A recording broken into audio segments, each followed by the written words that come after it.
Selamat datang di Pojok Santai, channel khusus yang membahas komik dan novel dengan cara asyik. Seorang nenek sakti yang bernama Sinto Gendeng tengah asyik melatih muridnya di puncak Gunung Gede. Selesai melatih, sang nenek bersenandung yang sepertinya mengisyaratkan sesuatu.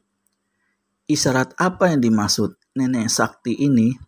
Yuk, langsung saja disimak video kali ini.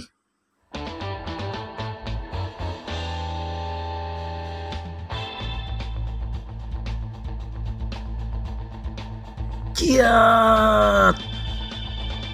Bentakan Sinto Gendeng melengking melalang ke langit. Kedua tangannya dipukulkan ke muka. Dua rangkum sinar putih yang menyilaukan serta panasnya dapat menghanguskan dan melelehkan benda apa saja menggempur ke arah sasaran di muka sana, yaitu tubuh Wiro Saksana. Pada detik yang sama, Wiro Saksana membentak pula. Hea! Tangan yang tadi bersedekap dengan serentak memukul ke depan, dan kedua tangan itu terus saja terpentang lurus ke muka. Inilah yang dinamakan ilmu pukulan benteng topan melanda samudra.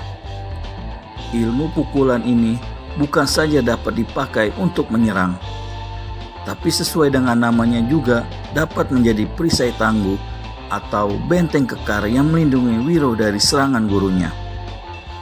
Bila angin-angin topan pukulan itu sama bertemu di udara, maka terdengarlah suara berdentum yang menyenging liang telinga.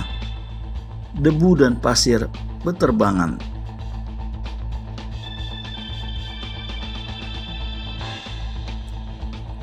Daun-daun pohon berguguran, bahkan ranting-ranting kering patah-patah dan berjatuhan. Puncak Gunung Gede bergetar. Langit seperti mau terbelah oleh dentuman itu.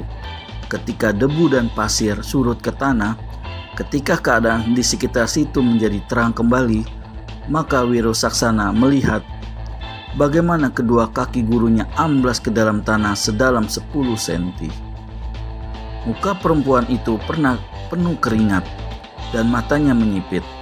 Namun, bila ditelitinya pula keadaan dirinya, maka didapatinya kedua kakinya tenggelam ke dalam tanah sampai sebatas betis.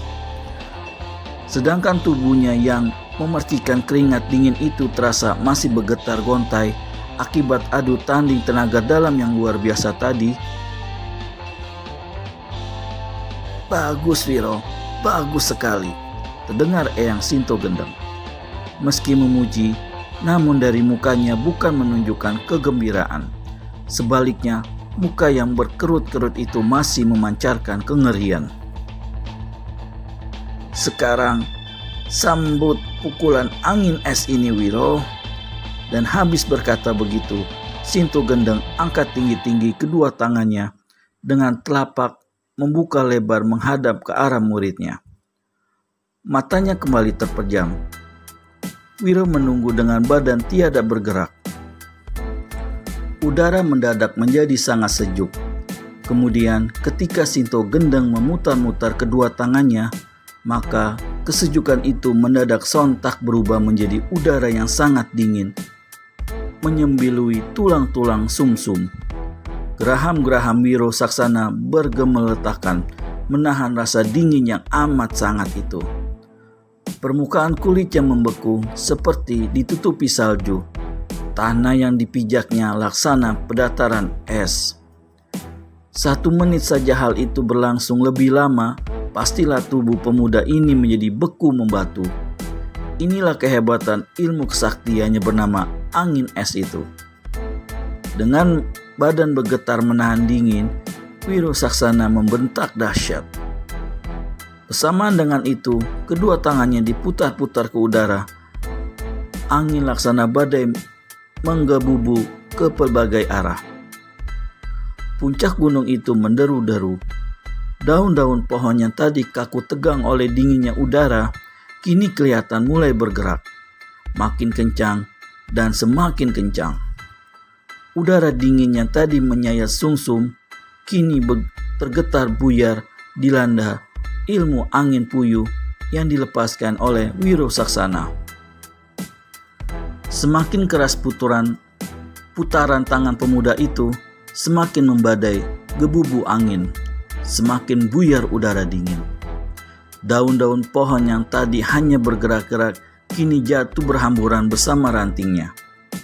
Kemudian satu demi satu pohon-pohon kecil bertumbangan. Pohon-pohon besar yang masih bertahan menjadi gundul daun dan rantingnya.